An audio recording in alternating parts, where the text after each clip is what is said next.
গণহত্যাকারী হাসিনার পলায়নের মধ্যে দিয়ে 15 বছরের ফ্যাসিবাদী শাসনের অবসানের পথ উন্মুক্ত হয়েছে।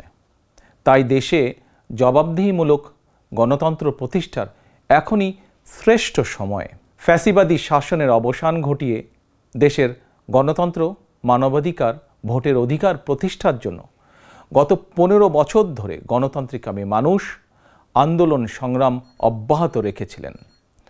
আন্দোলন করার সময়, আন্দোলনরত অবস্থায় এই সময় অসংখ্য মানুষ গুম হয়েছেন, অসংখ্য মানুষ হয়েছেন খুন, অপহৃত হয়েছেন বহু মানুষ, অনেকে চিরতরে হয়েছেন পঙ্গু। আন্দোলন সংগ্রামের ধারাবাহিকতায় শেষ পর্যন্ত ছাত্র জনতার ঐতিহাসিক গণ অভ্যুত্থানে গণহত্যাকারী হাসিনা দেশ ছেড়ে পালিয়ে যেতে বাধ্য হয়েছে।